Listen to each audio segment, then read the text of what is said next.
Well, everybody's got a story, right? But my Yeah. story is one that did not start out as with soccer being a part of it at all.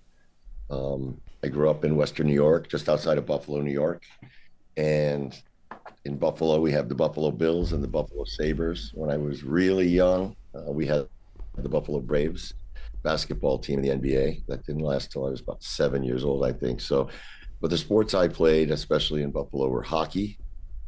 We played a lot of street and backyard and playground football, and my major sport was baseball. I I had a good arm. I was a good baseball pitcher, and I ended up going to the University of Buffalo to pitch Division I baseball. Soccer came in. I had a good arm, as I mentioned. So one of the things I always wanted to do was be a quarterback, but I was a late bloomer. I grew quite a few inches my senior year in high school and freshman year of college. So um, having gone to Catholic grade school and never playing organized football, when I walked onto the public school grounds in ninth grade and go out for the football team as a quarterback, it was well, I wasn't very successful, put it that way.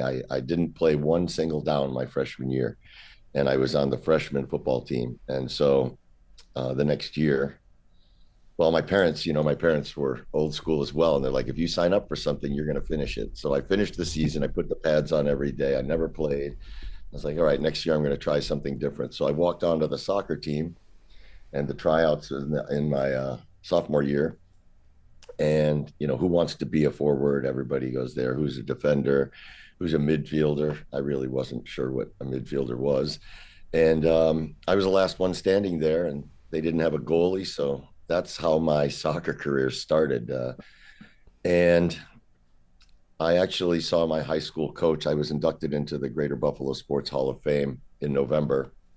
And I saw a bunch of my high school teammates and my high school coach. And I reminded him that in our banquet, my first year playing, I got most improved player. But as a junior, he at the banquet he announced that I was again the most improved player, and he was like, "Can you imagine how bad he was when he started? He got most improved player 2 years in a row, you know." But so I went on to play again my senior year, and I went to college. I walked on to the soccer team at University of Buffalo. I played on the baseball team, and my third year, my junior year of I was chemical engineering. That summer I was painting houses for my side job in as a college student. And one of my teammates, my club teammates, said, hey, the Buffalo team, there was a league called the USL, United Soccer League, and our team in Buffalo was going bankrupt. The MISL Buffalo Stallions just folded, and most of the players were from that team. So they were sending the goalkeeper, this guy Wisław Surlit, who was a very good goalkeeper from Poland, but he had his wife and two kids with him, and they let him go to relieve salary pressure and looking for a goalkeeper to be the backup as the backup moved in and took his spot. So anyway, I rode my bike down from the University of Buffalo to Delaware Park and did a tryout. It was a Wednesday. Um, to be perfectly honest, I wasn't in any kind of playing shape, or I was young and fit, but hadn't been training. And I ran with the guys two times around the park. It was a little over 5 miles. And then they all got in their cars and drove home. And I was there with the coach and a bag of balls. And he, touch one goalpost and dive and make a few saves, touch the other goalpost, dive and a few saves. Then he had me run out to the top of the penalty area, touch the ball. He threw it over my head, tip it over the crossbar. On the second time I ran out there, I touched the ball and my legs just cramped up and I fell down. And he looked at my bike leaning up against the tree and he said, is that your bike? And he put my bike in the trunk of his car and drove me back to school. And the next day, my dad and I went in and signed a contract for $50 a week as an amateur, and that's how my professional career got started. Um, that Humble team folded. beginnings. Yeah, the team folded, a couple of months later. But we went down to play the Fort Lauderdale Strikers, which were a really good team back in the '80s, and of course, this is way before MLS. And um, because our team was going bankrupt, we forfeited our home games and we played them twice down there. And I was the starting keeper. Um, there's a good story behind how I became the starter over the other guy, but honestly, Yeah, let's hear that. it's really I got to play. We lost 5-1 and 3-0, and I got a ton of action. Hmm. So I got to show off my ability, I guess, and that's what kind of led my path around to a few other teams and some semi-pro ethnic leagues until I made it into the MISL. But my first road trip was down to we did a 3-game road trip to Tulsa, Oklahoma, Hmm. and Dallas and Houston. And when we went to Dallas, the other goalkeeper and I were roommates. He had brought a couple of girls to the room after the game, and the coach came and checked it out. The coach was a smart guy, and he knew there were girls there in the Yeah. bathroom, but he gave us a chance to get them out. So anyway, that was the first strike against us, and more so him because I was brand new, like a week on the team. But the next game on the trip was in Houston, and I'm not going to use his name, but but he grabbed the maid's key. Back in the day, the maid had a master key to clean the rooms. It was this big square bronze-looking key, and he took the key when she was cleaning a room and was going around to different rooms making phone calls back to Rochester, New York, to his girlfriend. Oh no. It was really easy to track who it was, Yeah, all the and same number. he got benched. And that's, I mean, if you to look at circumstance and whether it's kids, no matter how good you are, and they think they have the talent and whatever else to play, it's a lot of who you know, where you are at the right time, and circumstances that led to me getting a shot. If that wouldn't have happened, I don't know if I'd have been back in college or back in the place where I was rebuilding starters and alternators. But either way, that's how my soccer journey started, and it's been kind of a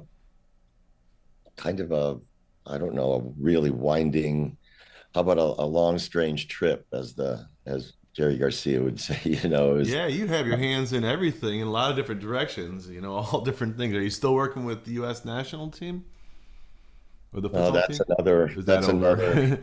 another great story. But we did, after playing for the national team in the 90s and early 2000s, um, the coach that was the coach for over 20 years, they wanted some fresh blood. We didn't qualify for the last couple of World Cups, and so I recommended a friend of mine that I had met, a Serbian guy, Dusan Jakica, and he got the job and picked me up as an assistant coach and goalkeeper Nice. coach. We 5 months after we started in September, 6 months, COVID hit. Hmm. U.S. Soccer shut the program down. We used our own funds and players that we had sought out all around the country that had some futsal experience, did some underground camps, and prepared a team as best we could for the qualifiers in Guatemala. And we ended up losing in the final match to Costa Rica 3-2. And nevertheless, we qualified for the World Cup and went to Lithuania in 2021. Nice. And then, yeah, some strange things happened with a program that we started, and it's kind of a catch-22, right? U.S. Soccer, the futsal program is per diem, so you only get paid the days you work. And Mm. Dushan had missed about 4 months of work that year with our traveling and all the camps we were doing around the country, a couple of international trips, the CONCACAF qualifiers, and the World Cup. And he was a lead engineer at a design company in Wisconsin, and actually Minnesota. My apologies. And they gave him a promotion and told him basically that we can't afford to have you missing. He declined and wanted to stay. He's a super passionate guy about futsal, and he stayed with the national team. And we started a program called the National Futsal Development Program. But in that, um, there's three American futsal associations that are affiliated with U.S. Soccer, and somebody was not happy with that youth program that we were running. and thinking that we were using our names as national team coaches to promote the, like a pay to play thing. And Mm. even though we were working on getting it spot fully covered and sponsored so we could find the best players, with one phone call, they removed us from the position Really? and hired new staff. And, it's a very, our country in soccer in our country is much different than it is in other countries. And Mm. unfortunately, not everybody's always working towards the same goal. There's a lot Yeah. of self-interest and all the rest of that. So anyway, no hard feelings either way, other than the fact that what we did during COVID and qualified for the World Cup for the first time in 13 years, and then get relieved from the job. It was disheartening to say the least, and Well, there's not many people that have had the opportunity to work for the U.S. national anything, whether it's ping pong, football, anything. So that's, I mean, even to do it for a handful of years, is incredible experience. I want to go back to something, if I may. You said you're from around Buffalo, so the big question that pops in my head is, how do you really eat a chicken wing?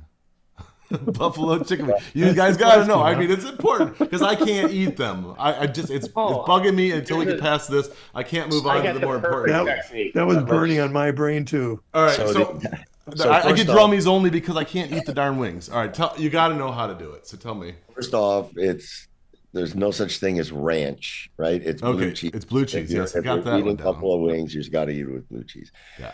And the legs part, the legs or whatever you call them. There's flats, and then there's the other one. I forget what they actually call that part, but the flats are what you want to eat. Like back in the day, we used chicken wing eating contests, and Yeah. they put like 5 pounds on your plate and then weigh your plate at the end. I'd The be flats, I'd be eating one a minute. All right. Yeah. yeah, How do you there do the you go. No, flat ones? That's you grab the flats at the one end, the proper end. which is that? Because they look It's similar, smaller, but smaller, smaller. It's a Okay. knuckle wedge. All The in. smaller Okay. end. Got it. All right. and you put it completely in your mouth, and Uh you huh. bite down a little bit, and you pull, Uh and huh. it not only takes the meat off the outside, but in the middle of the two bones as well. And Okay. so you do it very quickly by putting it in and proper pull, and there you have it. I mean, that's the way Yeah. to eat wings, especially if you're eating for speed. But it's Yeah. much easier than holding it and picking Which between happens all the time. bones and everything else. So. And that's the cleaner way to eat it too. In the Coast Guard, I think I did 50 in a minute. Or 50 a something. minute, I might really? be A lot. 50 in a crazy. minute? That's I've seen people do Oh, yeah. this. Yes, I don't know how they can And do you it. I'm just sitting there. boom, exactly the technique, and then twist Uh-huh. a little, suck, and then All right, and then the other and question. the Yeah. blue Cool. cheese makes it so you're not cooking because I like the hot, and the blue cheese is just enough to Yeah. okay, it's good. Yin and Yeah. yang. But I still eat to this day like I'm power eating. What do you slow down? It's like, no. Sorry, I know these are important questions. All right. Hey, if you like these kind of conversations and you'd like to see more, click like and subscribe to our channel. And if you're at the computer and you'd like to hear the whole podcast, click right here.